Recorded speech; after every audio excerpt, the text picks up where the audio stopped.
ఆదిలాబాద్ బంద్పై మరిన్ని వివరాలను మా ప్రతినిధి రాజు అందిస్తారు. రాజు చెప్పండి. వెంకటేష్, ఈరోజు బీఆర్ఎస్ పార్టీ ఆధ్వర్యంలో జిల్లా రైతాంగ సమస్యలు ఎదుర్కొంటున్న సమస్యలపై తలపెట్టిన ఆదిలాబాద్ పట్టణ బంద్ తీవ్ర ఉద్రిక్తతకు దారితీసింది. బంద్ కార్యక్రమంలో భాగంగా ఆదిలాబాద్ ఆర్టీసీ డిపో ఎదుట బీఆర్ఎస్ పార్టీ జిల్లా అధ్యక్షుడు మాజీ మంత్రి జోగు రామన్ ఆధ్వర్యంలో బీఆర్ఎస్కి సంబంధించిన కార్యకర్తలు అలాగే నాయకులు బైఠాయించడం జరిగింది. అయితే ఈ సందర్భంగా పోలీసులు బీఆర్ఎస్ పార్టీకి సంబంధించిన నాయకులను కార్యకర్తలను అరెస్ట్ చేయడం జరిగింది. జోగు రామన్నతో పాటు బీఆర్ఎస్ నాయకులను అరెస్ట్ చేయడం జరిగింది. ఈ సందర్భంగా బీఆర్ఎస్ నాయకులు తీవ్రంగా ఇటు పోలీసులకు మధ్య తీవ్ర స్థాయిలో తోపులాట జరిగింది.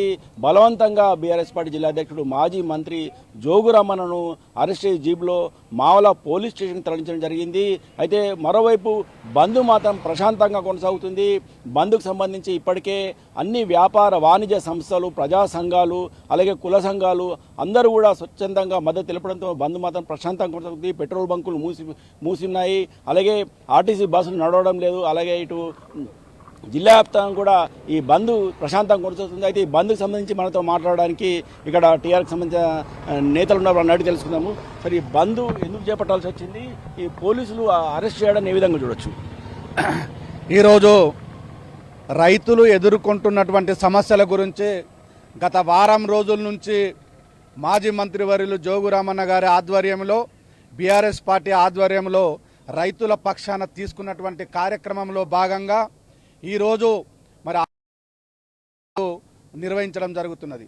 ఇక్కడ ఆదిలాబాద్ పట్టణంలో ఉన్న వ్యాపారస్తులు, చిరు వ్యాపారస్తులు సైతం మేము రైతులకు మద్దతుగా ఉంటాం, రైతులు ఎదుర్కొంటున్న ఇబ్బందులకు మద్దతుగా ఉంటామని చెప్పి చిన్న చిన్న వ్యాపారస్తులు సైతం మరి ఈ బంద్కు ఇలా మద్దతు తెలిపితే, ఒక పక్క ప్రభుత్వం ఇలా మాజీ మంత్రులు జోగు రామన్న గారిని బీఆర్ఎస్ పార్టీ కార్యకర్తలను ఎక్కడికక్కడ మరి అరెస్టు చేసి బంద్ని విఫలం చేయాలని చెప్పి ఈ ప్రభుత్వం ప్రయత్నం చేస్తున్నది. మరి ఇక్కడ బీఆర్ఎస్ పార్టీ కానీ రైతులు స్వచ్ఛందంగా ఈ బంద్లో పాల్గొని మరి రైతులు పండించిన ప్రతి గింజను ఈ కేంద్ర రాష్ట్ర ప్రభుత్వాలు కొనాలని చెప్పి మరి ఈ ప్రభుత్వాల మొండి వైఖరిని మరి నిరంకుశత్వ పాలనను వ్యతిరేకిస్తూ ఈరోజు ఈ బంద్ పిలుపు ఇవ్వడం జరిగింది. మరి పొద్దున్నే ఇవాళ పోలీసు వాళ్ళు మాజీ మంత్రి వాళ్ళు మరి ఇవాళ మావల పోలీస్ స్టేషన్లో పెట్టడం చాలా దారుణం. మరి ఖచ్చితంగా ఏదైతే ఇవాళ ఆదిలాబాద్ పట్టణంలో వ్యాపారస్తులు, చిరు వ్యాపారస్తులు, అన్ని కుల సంఘాలు, అన్ని సంఘాల వాళ్ళు ఈ బంద్కు మద్దతు రైతుల తరపున మేము వాళ్ళందరికీ ధన్యవాదాలు చెప్తున్నాము. రైతులు పండించిన ప్రతి గింజను ఈ కేంద్ర రాష్ట్ర ప్రభుత్వం అక్కడ ఉన్నటువంటి మోదీ ప్రభుత్వం ప్రతి గింజను, రైతు పండించిన గింజను కొనే వరకు ఇలాంటి మేము శాంతియుతంగా ఇలా మేము కార్యక్రమాలు చేపడితే అనవసరంగా ప్రభుత్వాలు మమ్మల్ని రెచ్చగొట్టి ఇటు రైతుల్ని ఇబ్బంది పెడుతున్నది, ఇటు పార్టీ నాయకుల్ని ఇబ్బంది పెడుతున్నది.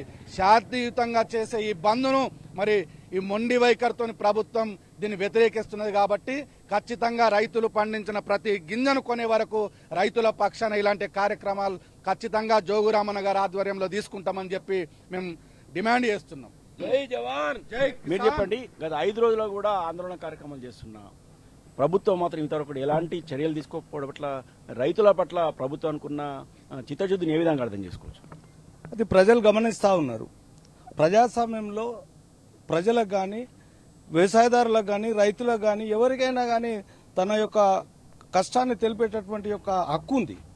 ప్రజాస్వామ్యంలో ప్రజల పక్షాన ఉంటారు కానీ ప్రజలే వచ్చి రోడ్డు మీద యుద్ధం చేయరు. మరి ప్రజానాయకులైనటువంటి మా బీఆర్ఎస్ నాయకుడు మా జోగు రామన్న మాజీ మంత్రి గారిని నియంతృత్వ ధోరణిలో అరెస్ట్ చేయడం అనేది కరెక్ట్ కాదు. ఒక్క జోగు రామన్న అరెస్ట్ చేస్తే ఇక్కడ 1000 జోగు రామన్న రోడ్డు మీదకి వచ్చిండ్రు. మరి ప్రజాస్వామ్యంలో మేము ప్రజాస్వామ్యం కాపాడాలని, ప్రజల యొక్క హక్కులను కాపాడాలని బీఆర్ఎస్ పార్టీ రైతులకు అండగా ఉంటే ఈ నియంతృత్వ రాష్ట్ర ప్రభుత్వం కానీ కేంద్ర ప్రభుత్వం కానీ పోలీస్ ద్వారా అణచివేత కార్యక్రమం అనేది దౌర్భాగ్యం. అది కాబట్టి ప్రజలు ఏదైతే రైతులకు పండించినటువంటి ఏదైతే పంట ఉన్నదో దాన్ని కొనుమంటున్నాం తప్ప మేమేం వేరే డిమాండ్ చేయట్లేదు. మరి ప్రజలు పండించినటువంటి పంటను ఎవరు కొనాలి? అదే ప్రైవేటు ద్వారా వెళ్ళినట్టయితే సగానికి సగం రేటు పడేసి రైతుల్ని నిండా ముంచుతున్నారు. మరి ఇలా ఎన్నో కష్టాల్లో ఉన్నటువంటి రైతుకు అండగా బీఆర్ఎస్ పార్టీ నిలబడ్డది. జోగు రామన్న నిలబడ్డాడు. జోగు రామన్న అంటే బీఆర్ఎస్ కార్యకర్తలు నిలబడ్డారు. వాళ్ళందరినీ అరెస్ట్ చేసినంత మాత్రాన ప్రజాసామాన్య అనగదొక్కిన ప్రయత్నం చేస్తే అది తిప్పి కొడుతుందని చెప్పేసి మేము ప్రజాముఖంగా తెలియజేస్తాం. జోగు రామన్న యొక్క సైన్యం బీఆర్ఎస్ రైతులకు అండగా ఉంటుంది. ఈ రోజు కాదు, ఎప్పటికైనా కానీ ఏదైతే రైతు పండించినటువంటి పంట ఏదైతే ఉన్నదో ఆ పంటను తప్పకుండా ఎంఎస్పి ద్వారా మద్దతు ద్వారా కొనేంత వరకు మేము పోరాడతాం. నియమించింది ఎందుకు, ఎంఎస్పి ఎందుకు పెట్టారు? మాకు మార్కెట్లో మద్దతు ధర దొరకదు కాబట్టే ఎంఎస్పి పెట్టింది ప్రభుత్వం. కేంద్ర ప్రభుత్వం నిర్ణయించినటువంటి ధర దానికే కొనమంటున్నాం. మేము ఎక్కువ చేసి కొనమంటున్నామా? దానికి కొనమంటే కూడా కొనకుండా ప్రజల్ని ఇబ్బంది పెడుతున్నారు.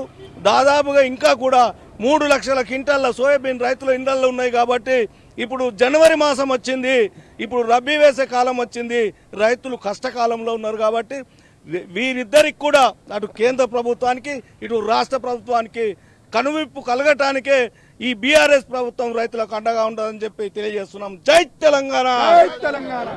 మొత్తానికి ఇటు ప్రభుత్వం కానీ పోలీసులు కానీ ఎన్ని అక్రమ అరెస్టులు చేసినా ఎంత ఒత్తిడి తీసుకొచ్చినప్పటికీ తాము మాత్రం ఈ బంద్లో అన్ని ప్రజా సంఘాలు, అన్ని వాణిజ్య వ్యాపార సంస్థలు, అలాగే పాఠశాల యాజమాన్యాలు, పెట్రోల్ బంకులు స్వచ్ఛందంగా ఈ బంద్కు మద్దతు తెలిపి ఈ బంద్లో ప్రశాంతంగా కొనసాగే విధంగా తమకు మద్దతు తెలుపుతున్నారని అందరికీ కూడా కృతజ్ఞతలు తెలుపుతున్నట్టు ఇక్కడున్న నేతలు చెప్తున్నారు.